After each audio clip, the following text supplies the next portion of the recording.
morning. Thank you for joining us.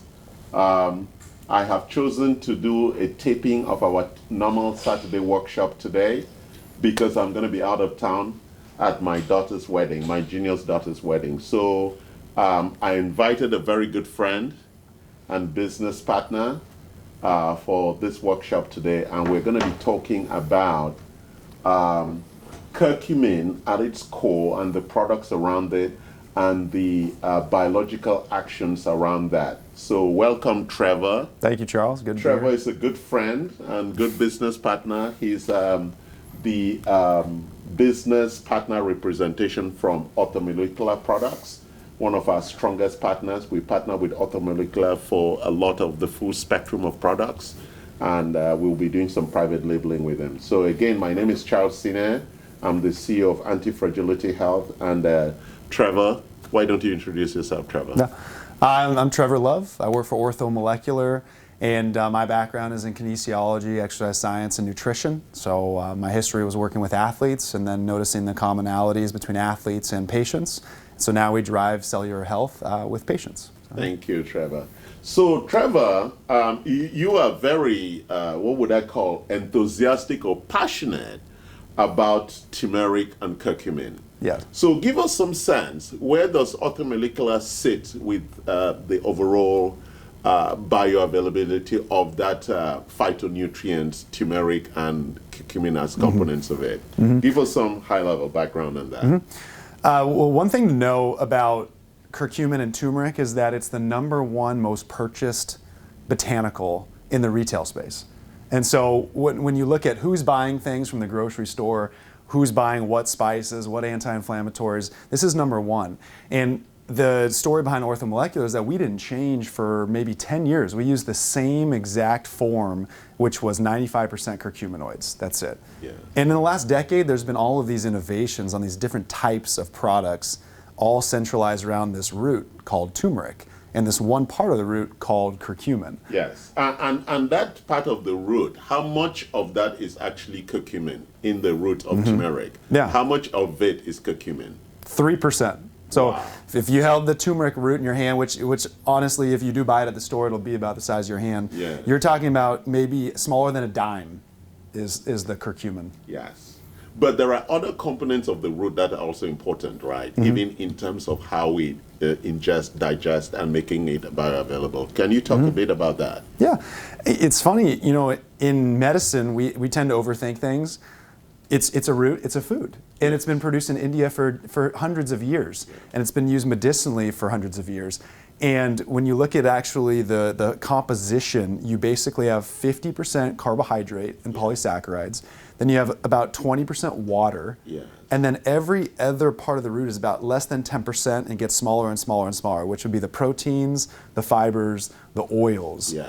And that makes up what we look at as turmeric. Yeah. And so once you remove the water and the carbohydrate, you have all these bioactive, beneficial ingredients. Yes. Yeah. Yeah, I call them phytonutrients, Yes. right? They're bioactive because the body. So what does bioactive means and phytonutrients? We use these big words. Yeah. You and I get it, but Yes. we're talking to our audience, and I want to make sure people are on page with those Yeah. words. Yeah. It means power. We call them xenobiotics or bioactives. Powerful ingredients that are extracted from nature that create biomarkers, which would mean lab-tested markers that show a reaction in the body. Yeah. So for us in curcumin, the measurements would be NF-kappa B, TNF-alpha, and interleukins, which all that just say inflammatory laboratory markers. Correct. Yeah. For inflammation. All right. And so that means that these are agonists. When you actually take these things, they actually affect that underlying chemical reaction. Correct, yeah. In the body. So, okay, let's go. So there's been a lot of conversations around curcumin, and you went straight for the inflammatory markers. But there's been some conversation as to the impact that curcumin itself has in the microbiome, in the GI tract. So let's talk about that first, because that's where if I took it as a capsule or I ate the root, that's where its initial impact is going to be. Absolutely. Right? Go ahead. Yeah. So when you look at the research on curcumin, something drastic happened in the last 10 years, and me and you have discussed this timeline, which was the pharmaceutical industry really started extracting curcumin and looking at curcumin in clinical trials earlier on, maybe even decades ago, Yes. right? But then something happened in the early 2000s, which was we started looking at removing the curcumin and studying the same studies without curcumin, just the oils, the fibers, the proteins of the root, turmeric. And then another thing happened in 2019, which was microbiome research exploded. So for the history of this ingredient, curcumin, we've been focusing on one thing. Does this molecule get past the gut lumen, curcumin only, and cause something bioactive to happen? Okay, let's stop there. Sorry. Get past the gut lumen. He's going clinical on me again. I'm sorry. Well, that is being absorbed Yeah. into Yeah. the bloodstream. Yeah. All right, go ahead. Does it absorb? Let's make it simple. Does it absorb? Does it absorb? Yeah. Sorry, I'm Yeah. just making Yeah. sure you don't get No clinically problem. lost. My bad. Okay. So 150, maybe even up to 200 clinical pharmaceutical trials have been done and failed. And that doesn't necessarily mean nothing's happening. Yeah. It just means that absorption is hard to quantify. Yes. And so in 2019, you started to see these microbiome studies come up, the gut, the microbiota, this healthy bacteria that's become very famous. So instead of looking at absorption, they started looking at what takes place when you take curcumin or turmeric, the whole root, and you just eat it, or you consume it in a capsule. What happens in the gut? Let's not look beyond it. Yes. And that's when we started to see a shift in healthy bacteria in the gut, a rise in butyrate producing bacteria in the gut, a detoxification. Well, let's talk about butyrate and Yeah. how important butyrate is really in the digestive process. Yeah. Just briefly. Yeah. So just like we all need food, we need energy, we need to feed, our microbiome needs to feed. And butyrate producing bacteria, prebiotic fibers, these are all energy-giving ingredients to the microbiome to help them, all the healthy bacteria, really dominate and all the bad bacteria. Yeah. Yes. And that balance, that diversity and that balance, as we know, is critical. I wanted to connect that whole balance issue with the impact it has on the immune system functionality. Yeah. Did you want to talk Yeah. a bit about that? Yeah, Because at its core, really, that's where we're going. Yes. Isn't it? Yes, Yeah. yeah, so- That's the destination, Yes, or that's yeah. the impact we want to make. The impact on the immune system Correct. architecture. Go Correct. ahead. Well, I think a lot of people, in order to fully understand the inflammatory process, you have to understand the immune system. So inflammation is a process of the immune system. So when people say turmeric is a natural Advil or curcumin is a natural Advil, yeah, that's true, but it's a very small-framed mindset, because the next question should be, how does that work? If it decreases inflammation, which decreases pain, then how is that modulating the immune response? Correct. And beyond just less pain and less inflammation, we found that most of the signaling of this ingredient, this supplement, this powerful spice, is actually in the gut. Yes. And that's and we know that one of the issues of vulnerability are the inflammatory signals that provide a biological environment for the viruses to thrive and become more impactful, Yes, right? yes, And yeah. therefore, creating a microbiome that's diversified with the good bacteria, with the immune system being in balance, allows the immune system to be much more effective. Absolutely. In its job, in its desired. Yeah, Yes. go ahead. Did you want to when comment you about that? look Sorry. at chronic disease or acute is always an inflammatory component. Yeah. In fact, somewhere around 80% of chronic diseases are traced back to a root cause of inflammation. So when we look at ingredients like turmeric and curcumin, these are foods, we think of them as, I'm going to throw a word out here, but epigenetic signalers. So you have your DNA and you have your genetics and you have your life that changes the way they respond.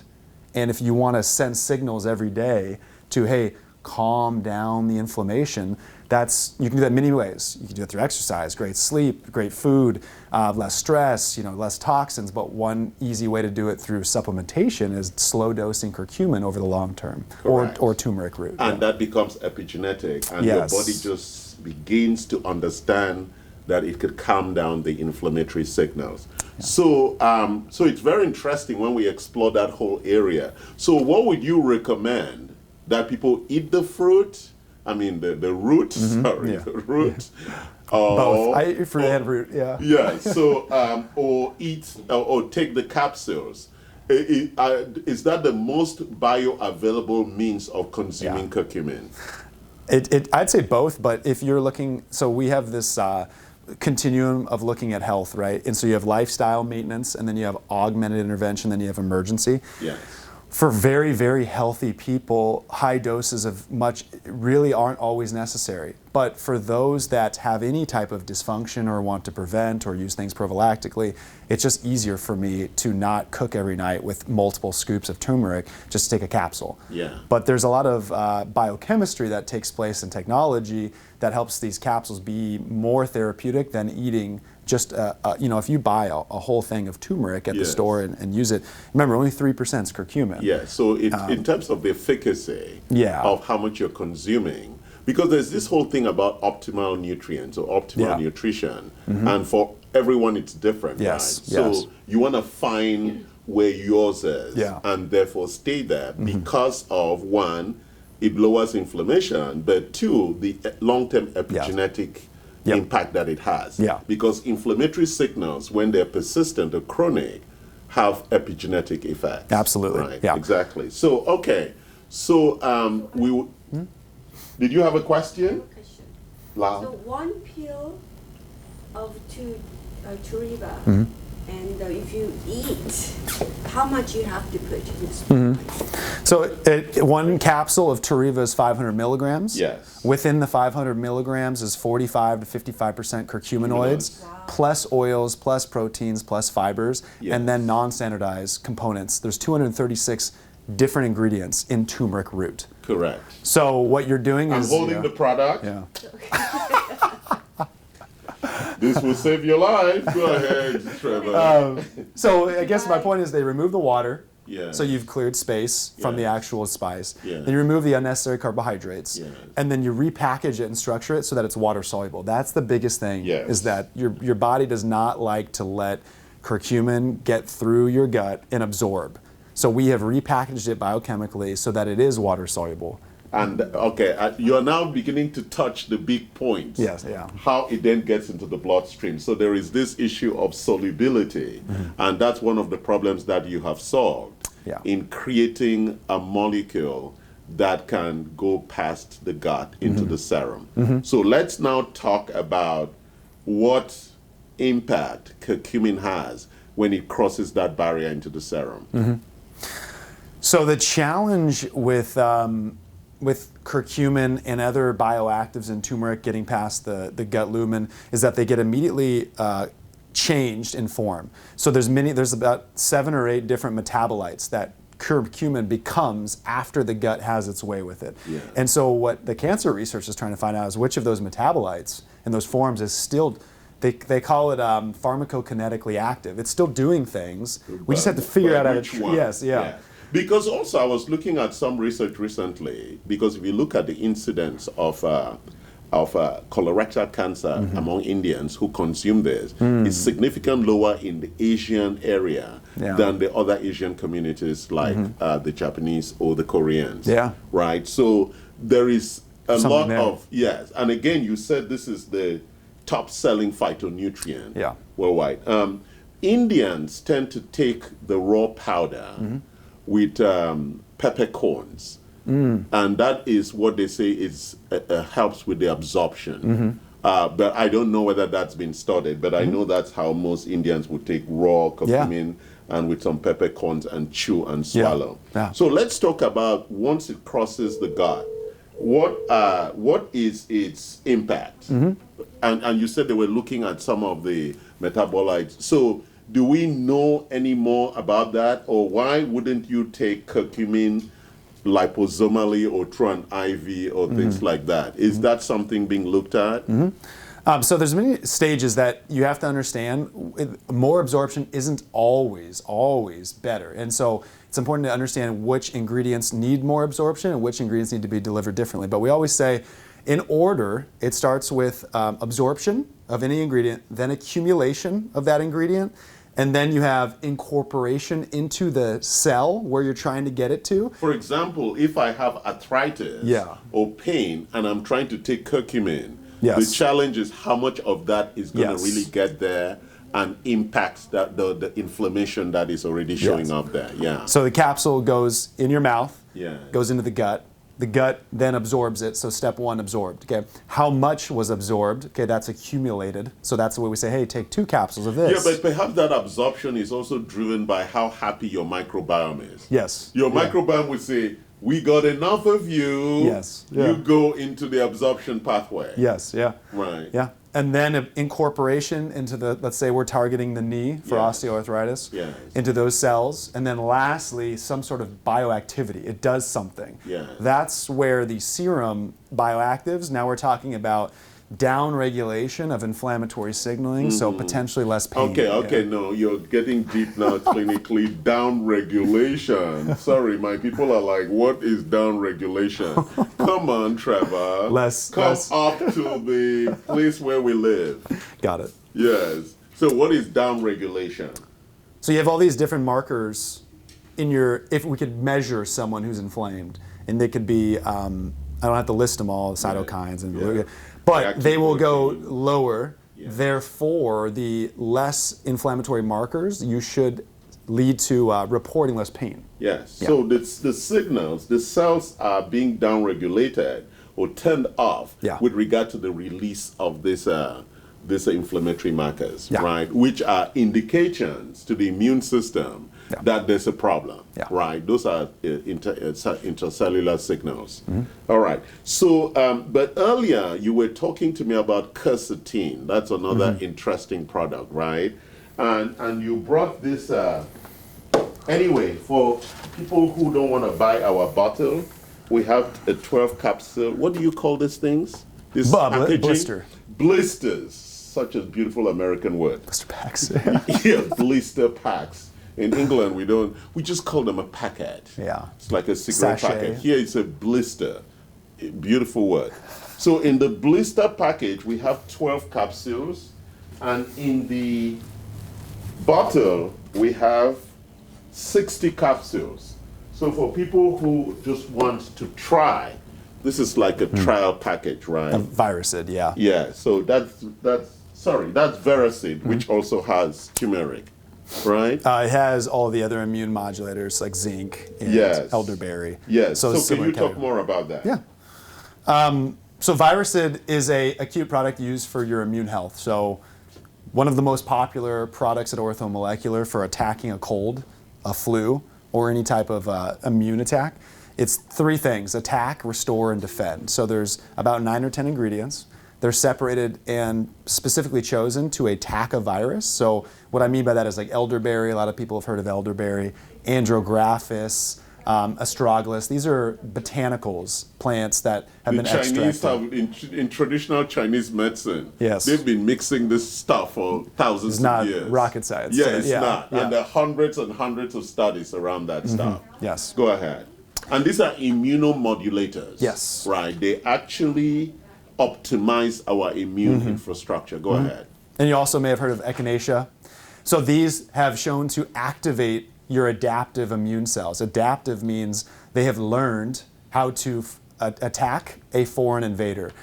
So an example would be what we're dealing with right now, the virus. And your body has to adapt to conquer that virus for the first time we're experiencing it. And so your adaptive immune cells are in charge of that. And so you're using botanicals to improve the activity of your adaptive immune cells. That's the attack. Then you have restore, your vitamin C, your pantothenic acid, your vitamin B, acerola fruit, which is high in vitamin C. And then lastly, defend, vitamin A, and zinc. You've heard a lot about zinc. So, yeah. Even when we use zinc with that unmentionable product, but zinc, zinc getting into the cell is really a critical aspect of that God-given part of our architecture to fight things coming from outside. So Veracid has all of those things, and it has them. For example, it has vitamin A. You take 2 capsules of this at 500% of the daily value. That's a lot, right? So for people who are not taking other supplements, taking this will allow you to meet most of the requirements. Vitamin C, 333%. Vitamin B12 or my methylcobalamin, 104%. Pantoic acid, 200%. Zinc, 36%. And then all those beautiful Chinese phytonutrients are all in here. So Veracid is the #1 selling product actually for orthomolecular for the immune on Amazon. I almost forgot. And there was a time on Amazon, the Veracid product was what, Dr. E? Almost $400. Yeah. Very powerful product.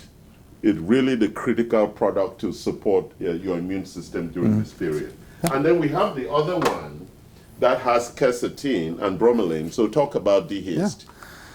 This is the first product ever created at Orthomolecular 30 years ago. Never been changed. Formula's been the same. It was originally designed for allergies because quercetin helps keep your allergy cells, called mast cells, from releasing histamine, which leads to runny nose, itchy throat. Congestion. But that's the great thing about natural ingredients is that, not like pharmaceuticals, natural ingredients can have many different effects. So just because quercetin is great for allergies doesn't mean it doesn't do other things. It's from plants. It's a flavonoid from a plant.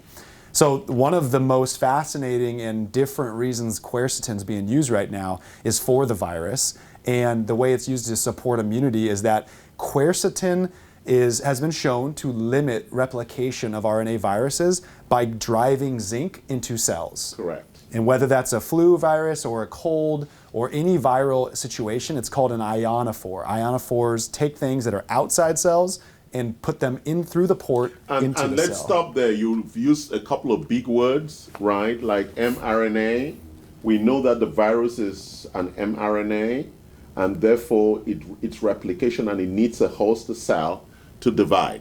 And if you can intervene at that level of division, then you destroy the process of the accumulation and the rapid infection rates that we are seeing. Yeah. Right? That's what we've noticed. Yeah. So it's really important that Trevor and I have been talking about a couple of products. Trevor, I wanted to end this live session by talking about the functional food that I take daily. Out of the 5, I'm going to just talk about one, which is Inflammacore. By its name already, you can see where Trevor is going to land. Go ahead, Trevor. So a functional food is designed to be a meal. So it's a protein serving. It has the calories to be a snack or replace a meal. It's commonly used in smoothies. But what is an Inflammacore? We call them the soothing 7. So 7 soothing anti-inflammatories. Yeah. A high dose of glutamine. So it all goes back to one thing. If you can fix the gut where signaling begins. Glutamine is the protein that helps repair the gut lining. Yes. Very important protein. Go ahead. So you feed the gut lining glutamine. Then if you can tighten up that, we call it the interface, but the junction where... Tight junction. Yes, yeah. That's the things want to go through. It's like our fence link, right? When you want to keep the bad people out, the rioters out. Yes. You need a good chain link fence, Yeah. right? And so all the bacteria and all the things that can get in, the tightness of that chain link fence is very important. Yes. We call those tight junctions, Yes. right?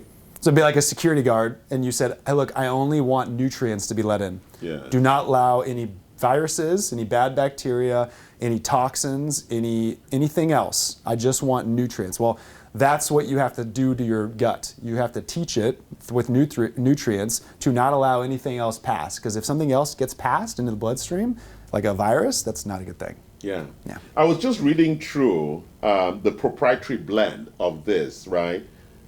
We take this every day. There's rosemary leaf extract, there's green tea leaf extract, there's ginger root extract, there's propolis. If you travel around Asia, there's propolis everywhere. There's turmeric root extract, there's skullcap root extract, there's quercetin, there's proline, there's glycine, there's lysine hydrochloride, there's arabinoxide, hardwood, alpha linoleic acid, medium chain triglycerides, there's glutamine, All this beautiful stuff plus the other things that have been added. This food I take every lunchtime with combination of other things in a smoothie. It's a very, very powerful food replacement that also gives you those extracts I was talking about. So how important is this in the portfolio of the automolecular stack of products?